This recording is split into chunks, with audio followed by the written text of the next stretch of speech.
podríamos hablar de petequias, pero algo importante que tienen que hablar es de su que no desaparecen a la presión. La digitopresión no desaparece porque es la presión como de sangre, entonces no van a desaparecer. ¿Ya?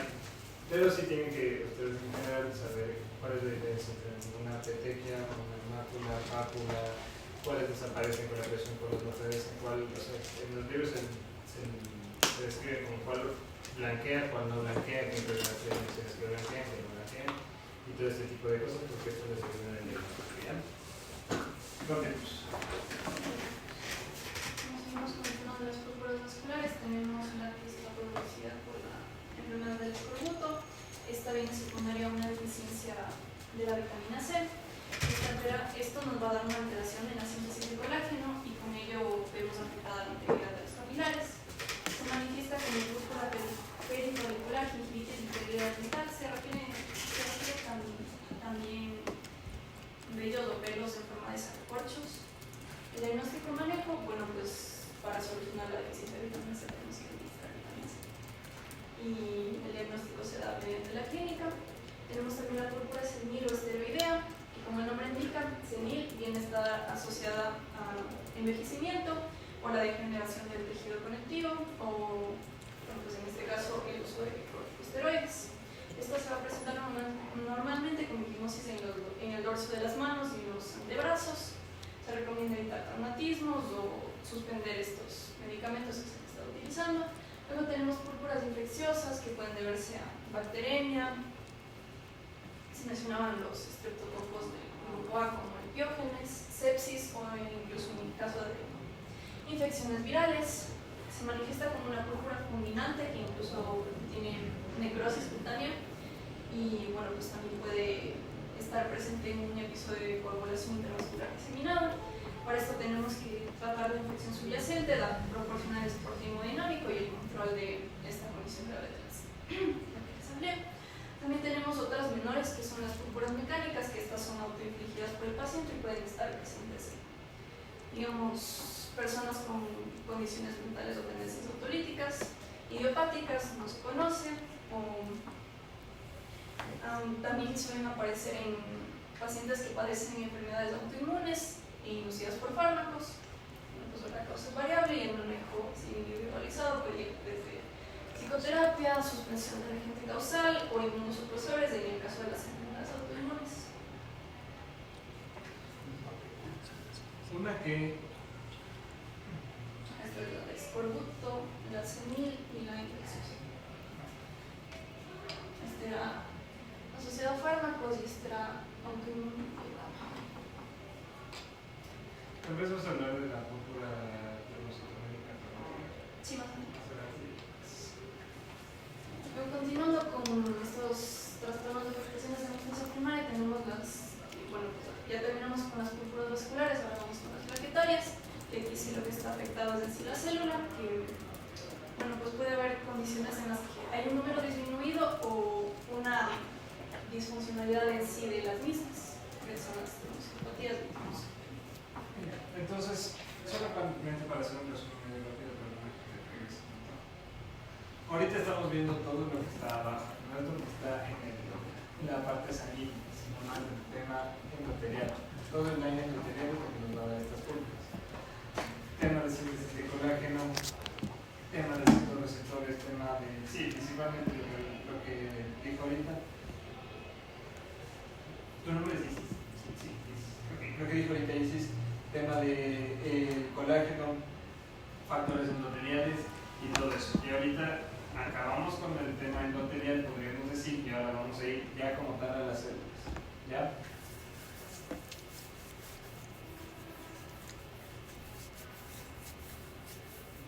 Iniciando con las trombocitopenias, es decir, el número bajo de plaquetas congénitas. Iniciamos con la anemia cariocítica congénita. Aquí lo que va a estar afectado es un receptor de la trombopoietina, que es el nombre de CMPL. Esto nos va a causar una aplasia megacariocítica y el número de plaquetas va a ser menor a 20 por 10 elevado a 9 litros. Esto igualmente se va a manifestar con una anemia y leucopenia que pueden variar, digamos, en su gravedad. El tratamiento suele consistir en trasplantes de médula ósea, transfusiones de plaquetas debido a estos niveles críticos. Luego tenemos la trombocitopenia como especie de radio. Esto nos va a dar por una lesión del gen RBM8. Esto viene a su vez asociado a anomalías también del esqueleto, anemias, nuevamente como recuento bajo de plaquetas, y también nos va a dar unos defectos de la unión con el factor de von Willebrand. Aquí el tratamiento suele ser el manejo de los sangrados secundarios con la condición, y bueno, pues puede incluir cirugía ortopédica por el tema de la afectación ósea. Luego tenemos Winston-Aldrich, que esta va a ser una mutación ligada al X. Esto nos va a producir que las plaquetas tengan un tamaño reducido, y esto también se viene acompañado de una inmunodeficiencia asociada y eczema. Aquí lo que se puede realizar es un trasplante de progenitores hematopoyéticos, inmunoglobulinas o profilaxis antibiótica por la tendencia que tenemos a sufrir infecciones. Luego también tenemos síndromes de Heinlein, y donde se incluyen algunos otros, en los que va a haber una mutación en el gen MIH9. Esto, al contrario que el anterior, nos va a provocar unas plaquetas gigantes y leucocitos con cuerpos de Doyle, y aquí el sangrado va a ser variable, puede ser grave como puede ser leve. Igualmente se recomiendan las transfusiones de plaquetas y agonistas de la trombopoietina según los síntomas, para ver si es que podemos inducir esta síntesis endógena. Por último tenemos el síndrome de George, que es una lesión, aquí es el nombre, un abrazo, con hipoplasia tímica. Esto también viene acompañado de anomalías cardíacas y la trombocitopenia. Aquí vendremos tratando las anomalías cardíacas y las preguntas solamente si es que tenemos sangrado gravedad.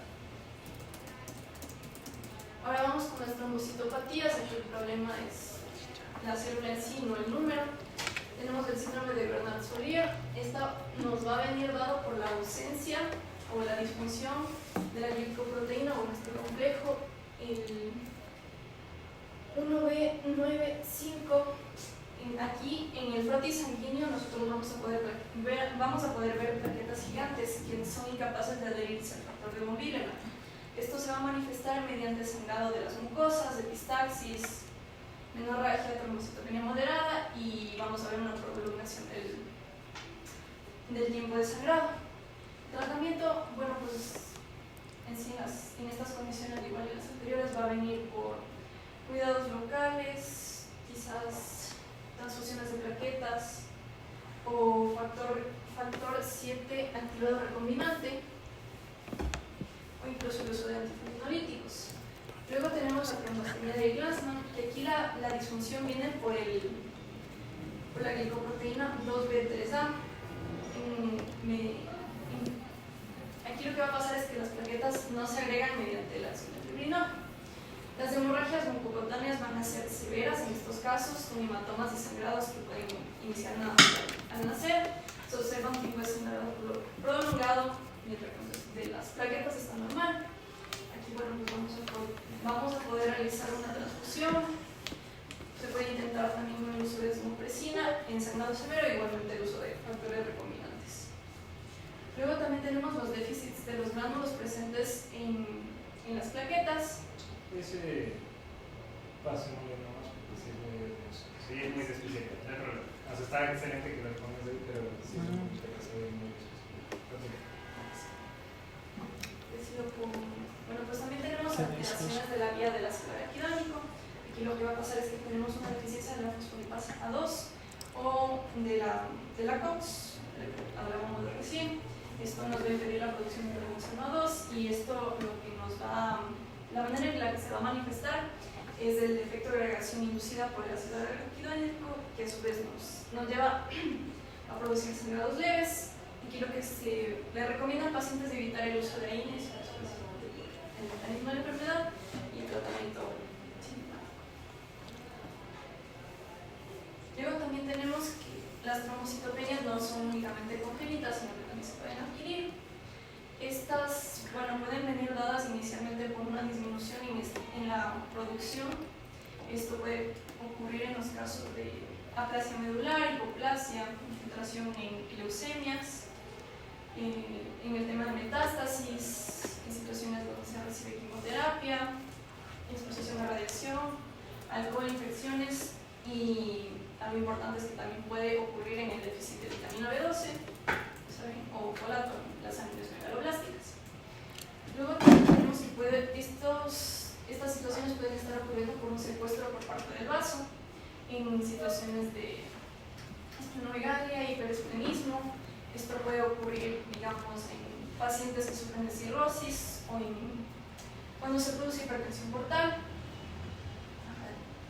acumulación en el vaso. Luego tenemos la destrucción periférica, que aquí puede haber inmunitaria o no inmunitaria. Inmunitaria viene caracterizada principalmente por la púrpura trombocitopénica inmune o idiopática, que se abrevia como PTI. Luego también tenemos la púrpura trombocitopénica post-transfusión, la neonatal alloinmune y la asociada a VIH y a enfermedades autoinmunes. La primera de la que les hablé se divide en aguda, persistente y crónica. Y el diagnóstico en sí de esta enfermedad se va a dar por exclusión, porque no tenemos una prueba que nos señale directamente de qué se trata de esta enfermedad, porque aquí las plaquetas van a estar bajas, pero con las demás series hemáticas normales, y la médula va a estar con megacarecitos. El tratamiento suele ser simplemente observación, vigilancia si es que no se presentan síntomas, pero como alternativa, si es que vemos que está empezando a afectar al paciente o ya viene con manifestaciones, podemos utilizar glucocorticoides, monoglobulinas, o bueno, pues en casos graves puede haber esplenectomía, o bueno, podemos intentar con la utilización de agonistas de la trombopoietina, como son estos medicamentos del Trombopag, Romiprostim. Luego también tenemos algunos opresores como Rituximab. Esto más se reserva más para pacientes refractarios. Bueno, pues viendo el tema de las inmunitarias, tenemos, bueno, pues les puedo mencionar la coagulación intravascular diseminada, el síndrome hemolítico urémico SU, la púrpura trombótica trombocitopénica. En este último, que también se conoce como PTT, va a haber un déficit congénito o adquirido de ADAM TS13. Esto nos va a provocar la aparición de microtrombos y se puede tratar con plasmaféresis e inhibición de la actividad del factor de von Willebrand. En cambio, en el síndrome hemolítico urémico, que viene provocado por la acción de la toxina SIGA, normalmente presente en bacterias como la E. coli, que es común en nuestro medio, que suele ser secundario en la infección estomacal por esta bacteria. Podemos tener soporte de diálisis, ya que esta toxina lo que va a provocar es formación de microtrombos y daño a nivel renal.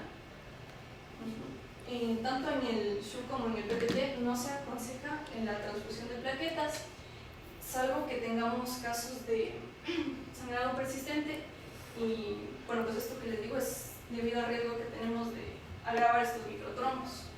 Por último, también tenemos las trombocitopenias inducidas por fármacos. Aquí tenemos la heparina, la quinidina, las sulfas, antibióticos, antiepilépticos. Esta primera, la inducida por la heparina, se medía por anticuerpos contra estabilizado.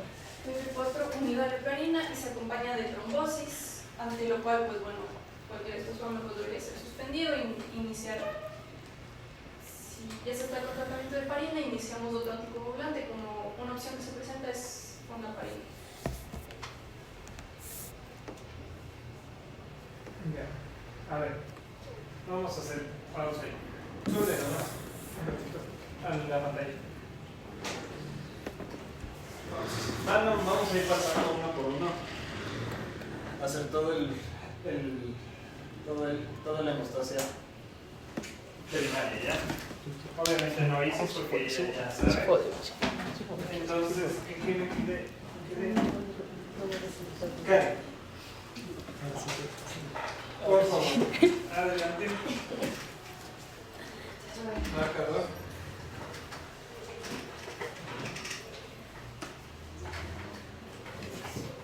Ya. Procede desde el inicio. O sea, tenemos primerito. Dale. Pasos, pasos. Ya. Ok. Luego de eso, una vez que ocurre la lesión, tenemos... Pero puedes hacerle dibujando. O sea, hazle un vaso. Ah, ya. Ajá, un vaso enorme, así, grandote. Excelente. Ya. Entonces, supongamos que aquí está el endotelio, las células endoteliales. Ya, perfecto.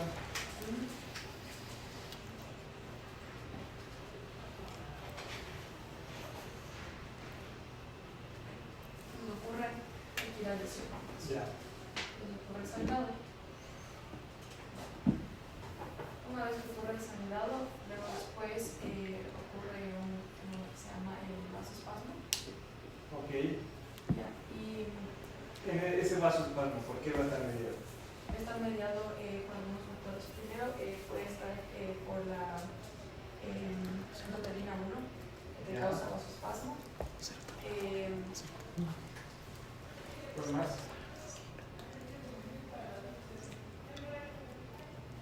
¿Se acuerdan por ahí? Serotonina. ¿Cuál? La ISIS no, la de. ¿Cuál era el otro? Perdón. La serotonina. ¿Cuál? O sea, primero de los mecanismos primarios es primero el inflamatorio y el miógeno. O sea, es que esto de aquí primero es claro, libera la inflamación, pero también la parte del músculo derecho del endotelio va a causar todo esta vasoconstricción. Ajá, entonces está mediado por lo que dije, la endotelina 1 y también por la serotonina. Ya, perfecto. Carla, ¿de ahí qué pasa? ¿Cómo está? ¿Cómo está? Sigan igualito, no hay ningún problema. Carla, Paso. ¿qué puso ISIS hoy? Estamos haciendo el repaso de la fisiología de la demostración primaria. Muy bien.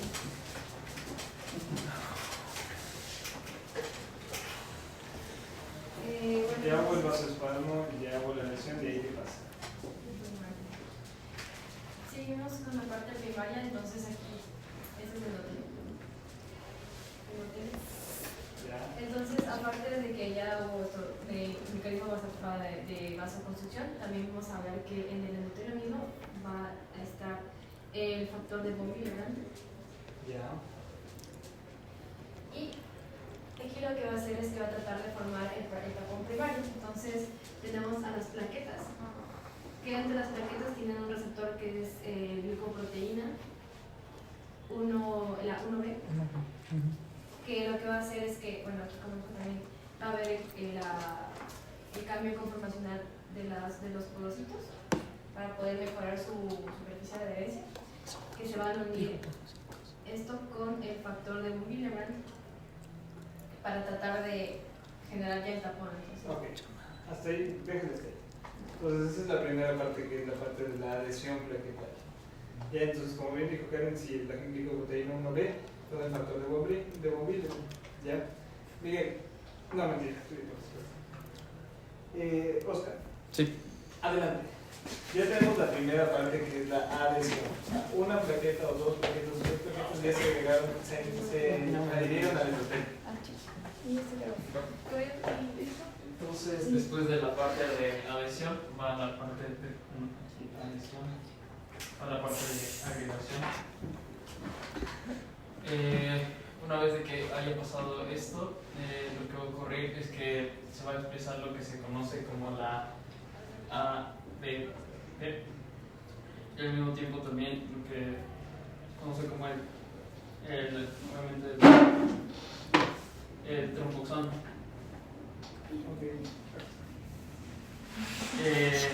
En la parte de este ADP se va a unir a un receptor que se llama P2Y2, perdón.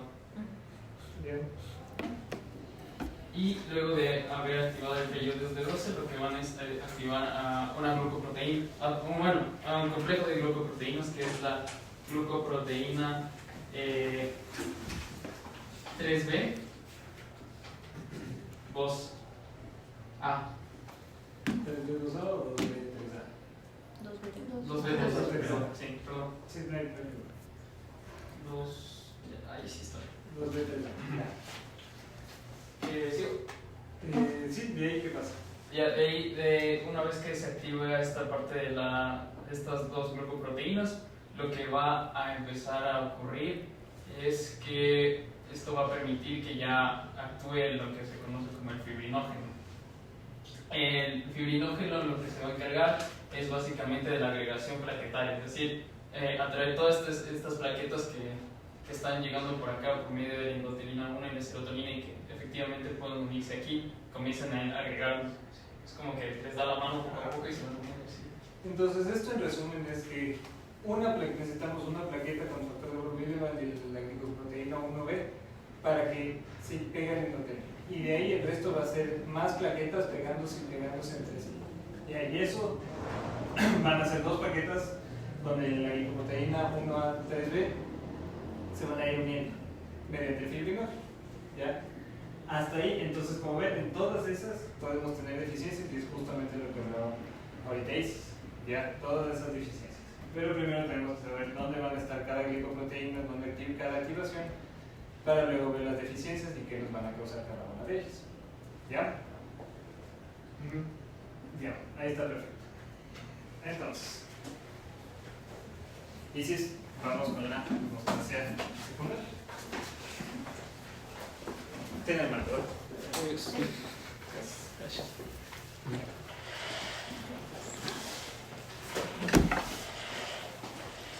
Ahí está.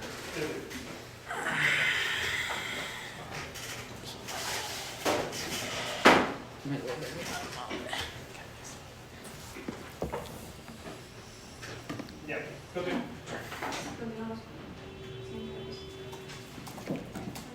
ahora empezamos con lo que es la anestesia secundaria, también denominada como coagulación. Esta nos va a dar ese tapón primario del que ya hablamos, que se obtiene a partir de todo el proceso de la anestesia primaria. Y pasamos de este tapón ciertamente inestable a un coágulo firme, esto mediante la generación de lo que conocemos como fibrina. Los factores circulantes que nos van a ayudar en este proceso se les denomina simógenos y se van a activar en cascada, la famosa cascada de coagulación, la cual, bueno, pues según yo vi tenía dos formas de escribirse, y bueno, pues tenemos obviamente el modelo clásico, el cual se divide en vía intrínseca, extrínseca, vía común, que converge en el factor 10. Tenemos que la vía extrínseca va a estar, se activa por contacto de superficies aniónicas cargadas negativamente. Aquí vamos a implicar la participación de los factores 12, 11, 9 y 8. En cambio, la vía extrínseca va a estar mediada por el factor tisular y el factor 7. La vía común, bueno, pues aparte converge en el factor 10, pero van a estar involucrados los 5, 2 y 1. Un poquito fuera de tema para la evaluación de la vía extrínseca y la vía intrínseca y vía extrínseca. Hay una pequeña memotecnia. Tenemos las pruebas de PT y PTT. La prueba de PT, vamos a decir que es play tenis, el tenis se juega afuera, entonces esto nos va a evaluar la vía extrínseca. Y PTT lo podemos ver como play table tenis, el tenis de mesa se juega adentro, entonces va a evaluar lo que viene siendo la vía intrínseca. Y desde el punto de vista del laboratorio, aparte del PT y el PTT, para medir que hay un tapón de coágulo bien formado, ¿qué solicitamos dentro de las pruebas de coagulación? Dentro de las pruebas de coagulación, Pues tenemos PT, PTT, TT, que es tiempo de la vía común, el tiempo de trombina. pues quizás se me ocurre para ver agotamiento el recuento de plaquetas, porque hoy en la formación de tromos van a estar agotadas. Ajá, quizás eso. Son pruebas de coagulación normales que se piden de rutina.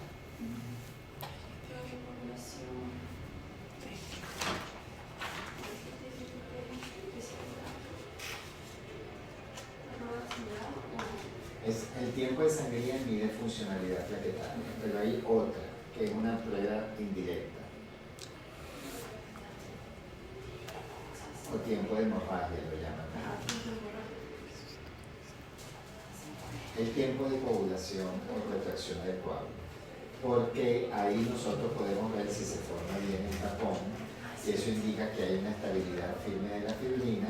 Sin embargo, yo puedo tener una formación de tapón y tener déficit del factor 13 que es el que forma la malla de fibrina y la estabilidad de la fibrina. Y es el test de la ureasa, que si yo le agrego urea a ese tiempo de formación del coágulo, si yo tengo una fibrina normal y un factor 13 normal, por lo tanto, no se va a disolver el coágulo. Y si no, sí se disuelve. Eso es lo que normalmente hacen en laboratorio y son pruebas sencillas que tiene un laboratorio de coagulación mínimo de un laboratorio general. Si nosotros vamos a medir eso en uno de los pacientes que tenemos, ¿cómo estaría? No han visto en los laboratorios, ¿verdad? Aunque yo se los digo. ¿Cómo estaría el tiempo de sangría del paciente con probable diagnóstico o el tiempo de hemorragia del probable diagnóstico de PTI?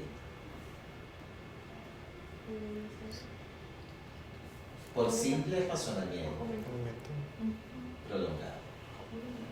¿Por qué? Porque tengo menos plaquetas, ¿verdad? Y por lo tanto, por eso es que tenemos la diátesis hemorrágico-cutánea y las plaquetas no llegan a taponar esa efusión que hay de sangre por déficit de plaquetas y por lo tanto el tiempo de hemorragia va a estar prolongado. Y el tiempo de la retracción del coágulo o tiempo de coagulación de ese caso, PTI. Porque para esto es la correlación de tener ciencia básica, lo mínimo indispensable, y correlacionarlo con los casos clínicos. ¿Se va a ver o no afectada la formación del coágulo? Claro. No, porque las pocas plaquetas que tengo en el tubo igual Se va a van a demorar. formar el coágulo. Acuérdense que es in vitro, pero no tengo déficit de factor 13, por lo tanto el coágulo se va a formar y puede estar dentro de valores normales.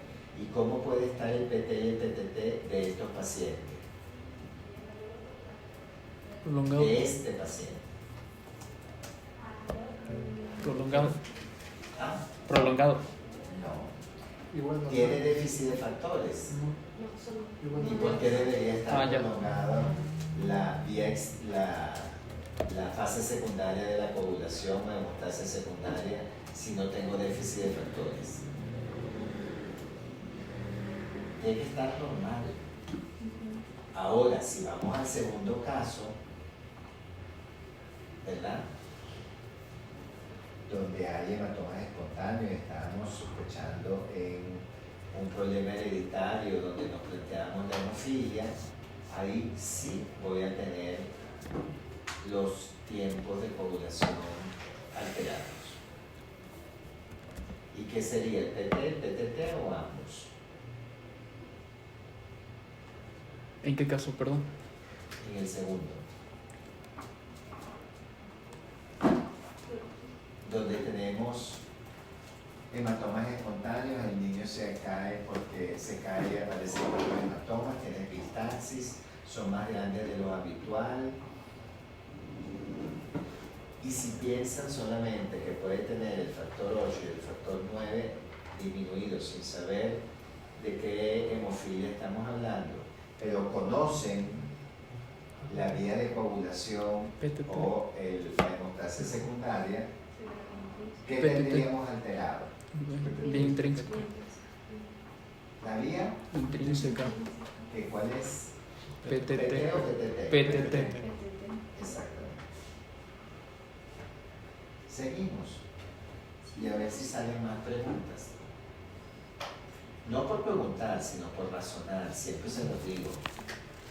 Bueno, aquí tenemos un diagrama de la cascada de coagulación. Empezamos con que la vía intrínseca en sí recibe este nombre porque todos los factores se encuentran en la sangre. Iniciamos con el contacto del factor 12 o... no recuerdo cómo se llama ese nombre, pero es... Y bueno, pues este pasa a activarse, se le agrega... Bueno, cuando uno de los factores se activa, se le agrega un grupo al lado de la A. Entonces, esta activación viene dada por el contacto con superficies cargadas negativamente, como puede ser el Esta a su vez, el factor 12 activado nos va a dar la activación del factor 11, que van siguiendo. Luego tenemos una amplificación en la cual el factor 11 activado se convierte, por acción de calcio, el factor 9 activado va a formar el complejo tenaza intrínseco, esto en conjunto con los factores 8 activado, además de la participación también tenemos aquí de algunos fosfolípidos y nuevamente aparece el calcio. El complejo va a ser este complejo último que les acabo de mencionar va a ser lo que nos va a dar la activación del factor 10, que pasa a ser 10A. Y bueno, pues así como en algunas observaciones tenemos que el factor 8 en plasma va a estar circulando unido al factor de von Willebrand, que bueno, pues ahí cuando se activa se recibe nuevamente, como les dije, este sufijo de la A, y esta vía intrínseca va a verse amplificado su efecto con esto lo que nos va a dar es una amplificación de la generación de trombina. La vía extrínseca, esta se va a activar rápidamente al recibir una agresión, una lesión, que nos va a dar la exposición del factor tisular, conocido como TF o el factor 3. Esto en las células extravasculares, por eso el nombre extrínseco. De inicio, este factor se va a unir al factor 7 circulante, formándonos un complejo, donde bueno, pues, tenemos el factor tisular y este nuevamente que recibe el sufijo de la para indicar que está activado. Este proceso de activación se nos va a dar por un proceso de proteólisis. Este complejo va a activar, o sea, tiene la capacidad de activar directamente al factor 10, y bueno, pues se conoce que también puede activar al factor 9 conectándonos de esta manera con la vía intrínseca. Estas, bueno, pues característicamente suele ser de inicio rápido y es lo que nos ayuda en la coagulación de la mayoría de las lesiones que uno recibe normalmente en su vida cotidiana.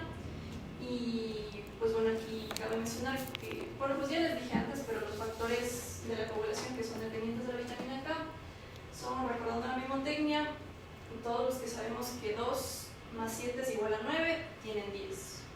2, 7, 9 y 10. Convergiéndonos, bueno, pues ambas vías a partir del factor 10 en la vía común, esto nos va a dar la formación de protrominasa. El factor 10 activado se va a unir al factor 5 activado, fosfolípidos plaquetarios y el calcio, formando este complejo de la protrominasa. Se convierte a protrombina. Y bueno, pues esta molécula o este factor nos va a tener un papel central en lo que viene siendo la conversión del fibrinógeno en monómero de fibrina, que se van a polimerizar en redes solubles. Esto activa el factor 13, que de lo que se va a encargar es de la represión y estabilización de la red de fibrina mediante enlaces covalentes, asegurando pues bueno esta firmeza. Que era lo que les estaba diciendo antes, ¿sí? Y generalmente los déficits de factor 13 se diagnostican en pacientes que tienen sangramientos en capa sin causa explicable en una cirugía que no tenían ningún antecedente hematológico de coagulopatía, porque no llegan a formar esa malla de fibrina, que es el último paso. Y sin embargo, tiene fibrinógeno y no es una coagulopatía de consumo, y tampoco altera el PT y el PTT. En todo caso, podría alterar el tiempo de trombina, que no lo hacen todos los laboratorios para medir la vía común, que es la última fase que tienen ahí. ¿Alguna pregunta? Bueno, tenemos que en la interacción entre la trombina y los factores 5, 8 y 11 va a haber una retroalimentación positiva, lo que nos va a su vez provocar una amplificación de toda esta respuesta procoagulatoria. y pues bueno, mediante esto se promueve la agregación de las plaquetas, resultándonos, ahí se ve la malla de fibrina, que es un compuesto insoluble, estabilizado, que nos va a formar en sí el coágulo hemostático, ya como última parte.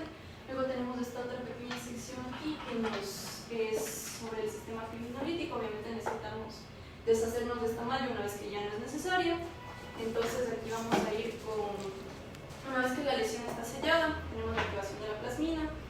Esto inicia con la molécula del plasminógeno, que pues está incorporado en el coágulo por acción del activador tisular del plasminógeno, el TPA.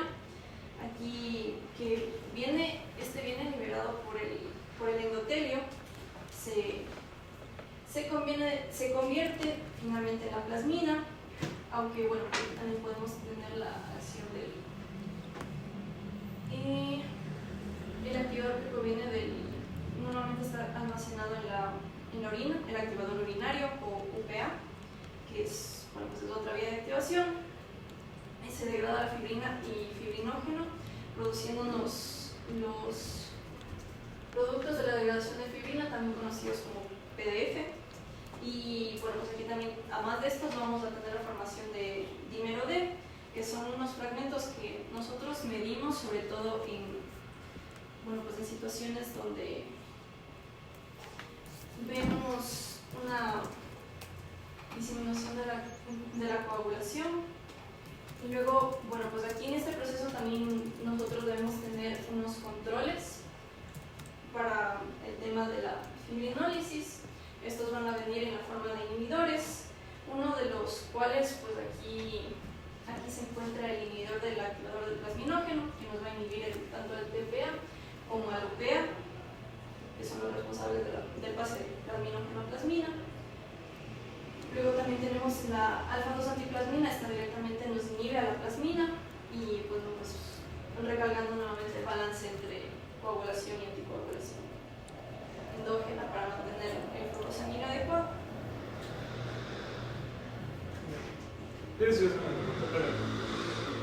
¿Cómo ves, si tuvieras que escoger una prueba para ver que todo esto está funcionando, cuál es tu que habló ahorita Isis?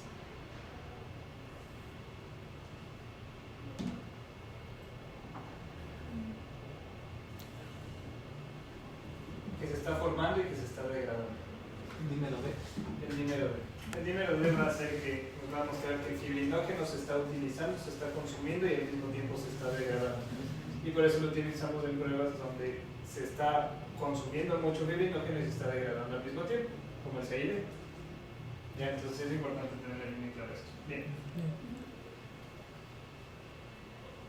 Continuando con la hemostasis secundaria, pues bueno, tenemos esta coagulación, se forma el tapón plaquetario, una vez pasa a coágulo firme mediante la generación de fibrina, que se encuentra como en forma de malla, así eso ya dije. Bueno, también se hablaba de un modelo en el que se reconocía como que la iniciación venía dada por el factor tisular unido al factor 7 activado para a su vez esto darnos la activación de los factores 9 y 10 amplificados por la trombina activa, el factor 5, 8 y 11, esto dándose en la superficie plaquetaria. La propagación, esto por parte de los complejos tenasa y protrombinasa en la superficie de las plaquetas activadas para esta explosión de trombina y la polimerización de la fibrina encargada de darnos esta malla. Tenemos como consenso de que la estabilización del coágulo se va a lograr cuando el factor 13, activado por la trombina, entrecruce las fibras de fibrina, valga la redundancia, y el factor de von Willebrand no solo ya lo vimos en la hemostasia primaria, pero no se limita ahí, sino que también va a actuar como transportador y estabilizador del factor 8 de plasma, que como dijimos al principio es un único factor junto con el factor 5. Aquí tenemos una representación esquemática de lo que viene siendo la hemostasis secundaria.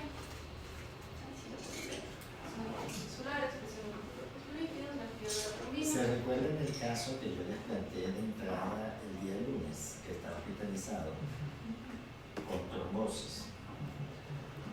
Y ¿Se acuerdan que yo les mencioné cómo estaba el dímero D de ese paciente? Porque en un estado fisiológico eso es un equilibrio que hay y no va a pasar absolutamente nada. Pero en este paciente, ¿se acuerdan lo que hablamos? Sobre el dímero D, donde había un estado protrombótico, como puede ser también un tromboembolismo pulmonar, que además tiene la trombosis venosa profunda. Ahora hizo la trombosis de la mesentérica y de la aorta,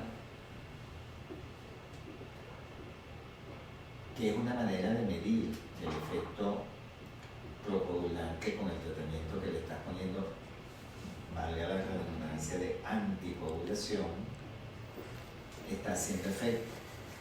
Lo medimos con el dímero D. Entonces, ¿cómo está este paciente? Yo se lo mencioné, se lo dije, que tenía un dímero D mayor de 10.000. Eso es positivo. Por lo tanto, Eso es había positivo. una coagulopatía protrombótica de consumo, además, porque tratas de romper esos coágulos de tu sistema fisiológico y aumenta el dímero D, como aumenta en una coagulación intravascular diseminada, como puede aumentar en problemas microangiopáticos también, como es la púrpura trombocitopénica trombótica o el mismo síndrome multicurémico. Lo que cambia ahí son datos clínicos que nos permiten identificar una cosa versus la otra. Ya, sí. Continuamos. Bueno, ahora, como ya hablamos de cómo se lleva a cabo este proceso, vamos a pasar con los trastornos que lo afectan. Tenemos empezando las neuropatías congénitas, que pues, son de origen genético, iniciando con, como habíamos estado hablando, relacionado con el segundo caso, la hemofilia, que es la deficiencia de 28, la hemofilia A. Esta va a estar ligada al cromosoma X. Las mujeres entonces suelen ser las portadoras, y quienes se ven afectados son los varones. Y esta severidad se va a clasificar por los niveles que tengamos de este factor. Si tenemos menos del 1%, vamos a decir que es grave, de 1 al 5% moderada, y de mayor a 5, leve. Las manifestaciones clínicas, como vimos en el caso del paciente, van a ser hemartrosis, la hemorragia intraarticular, esto a repetición, la formación de hematomas que no corresponden, digamos, con el trauma, la fuerza del trauma, hemorragias musculares, epistaxis recurrentes, y bueno, también vamos a tener un riesgo de que se presenten hemorragias intracraneales.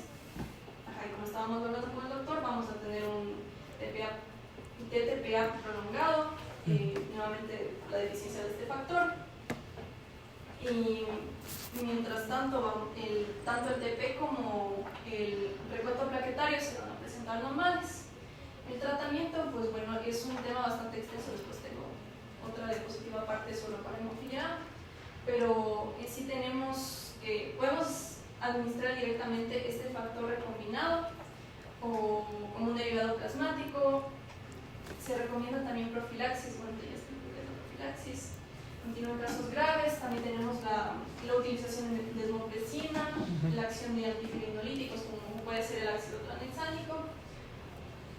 Y bueno, pues eventualmente, si están las posibilidades del paciente, también se podría hablar de terapia génica y conseguiría con la familia. Luego tenemos por otra parte la hemofilia B, que esta va a ser en cambio una deficiencia del factor 9. Este igualmente está ligado al X, es decir, mujeres portadoras, hombres que manifiestan la condición, y va a ser menos frecuente que esta primera. Las manifestaciones clínicas son muy similares: hemartrosis, sangrados, epistaxis, igualmente con TTPA prolongado y obviamente manifestándose la deficiencia de este factor. Se puede administrar nuevamente el factor en su forma recombinante y se recomiendan dosis que puede ser 1 unidad por el kilogramo de peso. Esto porque cada unidad nos va a elevar 1% e igualmente se aconseja el uso de profilaxis. Habiendo visto esto, ¿qué y ya lo hablamos también.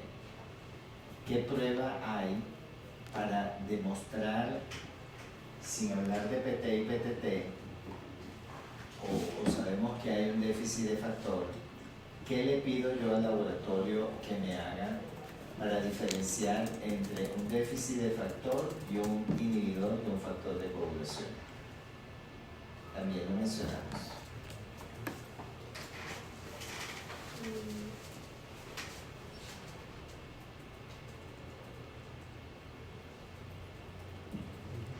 O sea, repetimos PT y PTT, pero ¿qué hacemos para saber si hay un déficit y están prolongados? ¿Qué hacemos para saber si hay un déficit de factor o no? No hay nada, tal vez del tiempo de hemorragia. No. No. Repito el PT y el PTT en otras condiciones. Ya se lo dije.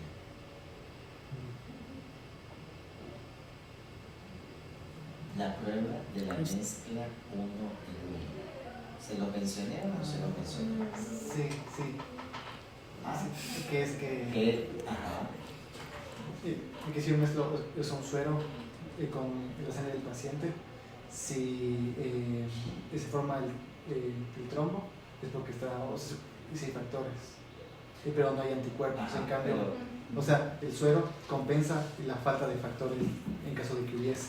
Claro, no es suero sino plasma. Plasma, Porque perdón. tiene que estar tratado, si no, no. Si es suero, ya los factores se quedaron en el coágulo de la muestra. Es plasma. Y entonces, ¿qué se hace? Se repite la prueba con una mezcla de 1 en 1, y sí se los comenté, que es mezcla el 50% de plasma normal de un alguien del laboratorio que se fue a hacer las pruebas y le salió normal, con plasma del paciente. Si yo hago una mezcla de una dilución de 1 en 1 y repito la prueba y hay un déficit de factor, el PTT se va a corregir y el PT también. Si en cambio no se corrige, indica presencia de anticuerpos antifactores, no sabemos el por qué, pero las pruebas no se corrigen. Y eso es algo que se puede perfectamente pedir. No estamos cuantificando el factor, que es más costoso, y si eso se corrige, pasaríamos a la cuantificación de factores. Pero sí se los comenté, ¿o no? Yo no recuerdo. No, pero sí se los... Sí, Sí, yo sí no. recuerdo perfectamente. No me acordaba cómo funcionaba. Pero bueno, seguimos. Pues si lo que dicen estos factores recombinados, como estaba mencionando, el tema de inhibidores está asociado a que posteriormente los pacientes desarrollen anticuerpos contra los factores, dificultando pues, el tratamiento y empeorando la clínica. Que me acuerdo que también les comenté que normalmente antes los trataban con plasma fresco congelado o crioprecipitado.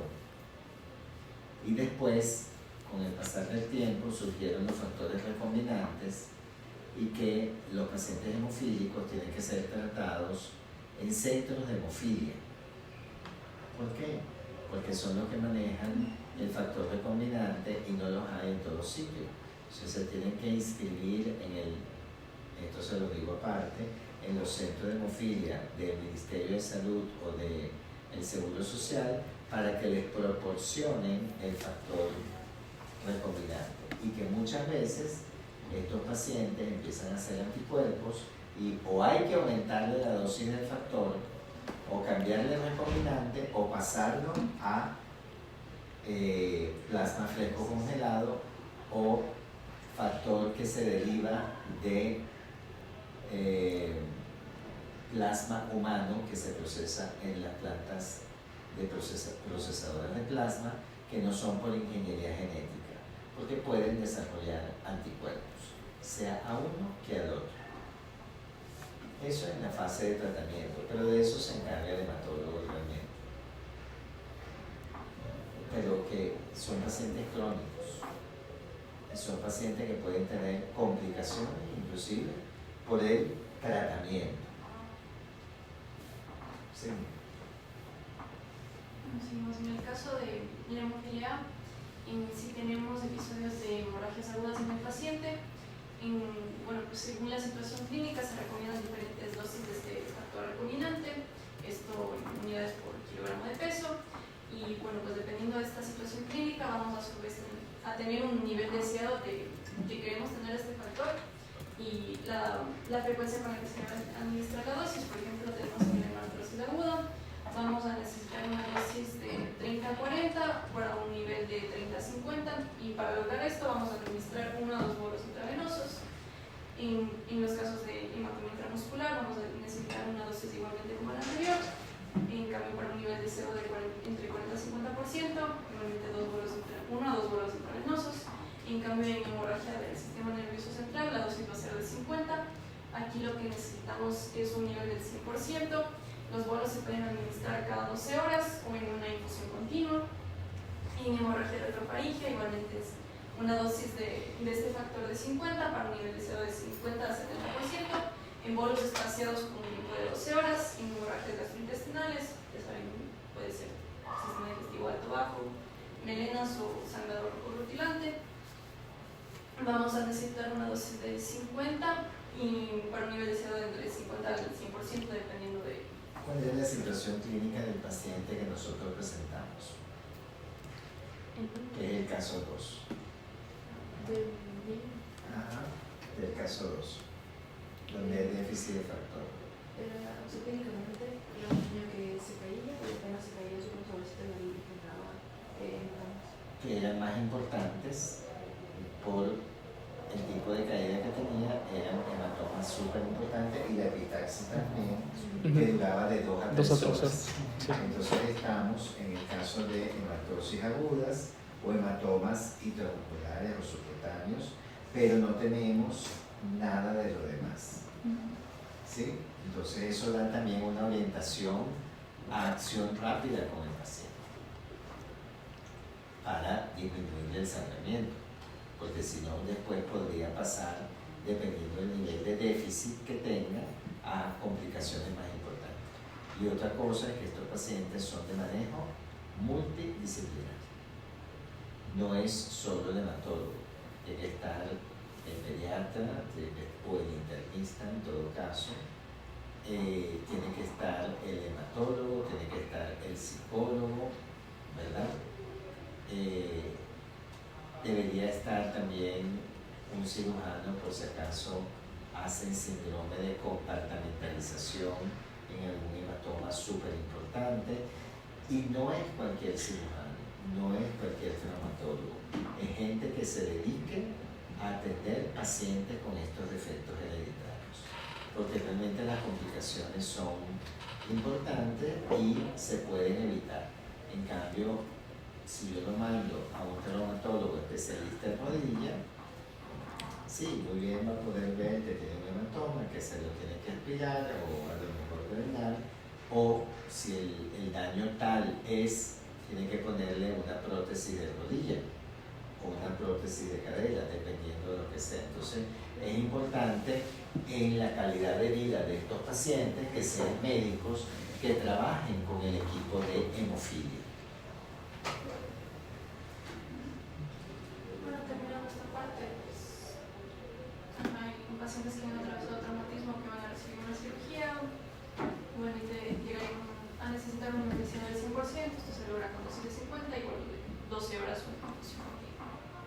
Siguiente, aquí nuevamente con el tema de hemofilia tenemos que otra de las recomendaciones de los profilaxis que se administren 50 de estas unidades por kilogramo, esto quizás en un ritmo de 3 veces por semana, esto buscando mantener niveles superiores al 1% y con esto intentar amortiguar o reducir la aparición de las hemartrosis. Luego también tenemos que aparece el uso de la desmopresina, esto sobre todo en las formas leves, con dosis de 0.5 microgramos por kilogramo de peso. Esto se puede dar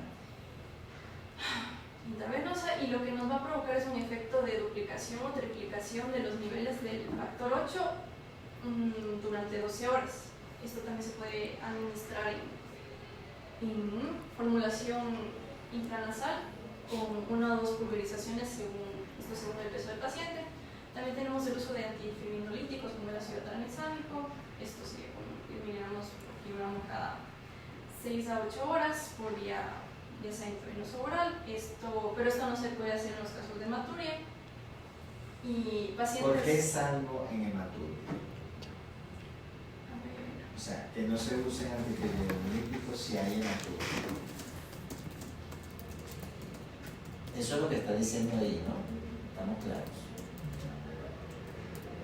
Razones por qué. ¿Qué hace el antifibrinolítico?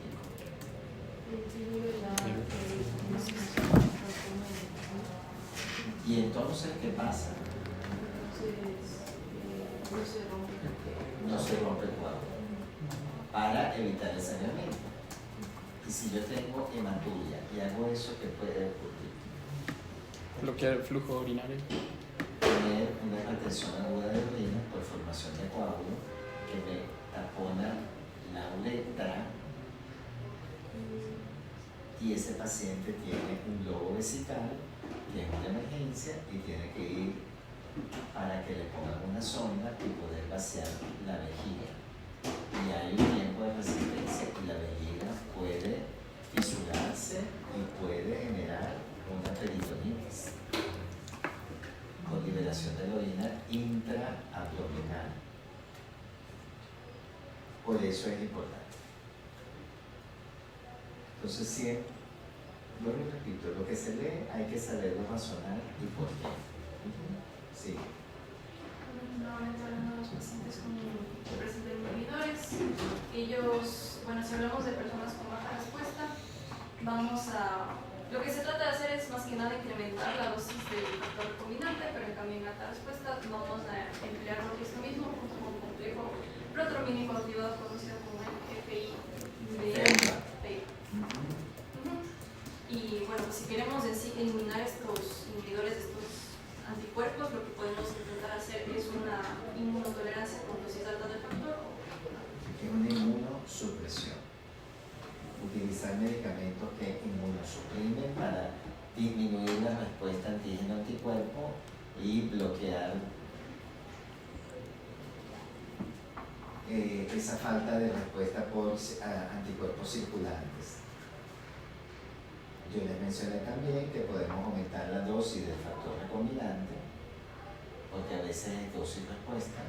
Si yo tengo una cantidad de anticuerpos que se saturan inhibiendo a una cantidad de factor recombinante y le pongo más factor recombinante, probablemente llegue un momento en que no tengo tantos anticuerpos para que neutralice el factor y va a funcionar. O tengo que cambiar para que me deje de reconocer a ese anticuerpo a otro tipo de factor que puede ser el humanizado y no recombinante. Seguimos. Bueno, siguiendo con el tema de estos defectos genéticos, ya hablamos de hemofilia A y B, luego también tenemos la deficiencia del factor 11. Esta va a tener un patrón hereditario, me parece que era recesivo, si autosómico recesivo, conocido también como síndrome de Rosenthal. Este suele ser más prevalente en las poblaciones de judías askenazis, como igualmente algunas otras condiciones congénitas. Los que clínicamente el sangrado puede ser leve a moderado, igualmente con las manifestaciones comunes como puede ser epistaxis. Realmente son cosas muy raras, muy poco frecuentes, pero les quiero lo que mencionamos antes. Miren, deficiencia del factor 13, hemorragias umbilicales recién nacido, ¿sí? Cicatrización deficiente, sangrado intracraneal retardado. ¿Qué les dije yo? PT y PTT normal. ¿Y qué es lo que está alterado? El tiempo de formación del cuadro. ¿Ven? Es anormal. Entonces, deficiencia de factor 13. Y ahí entonces mandamos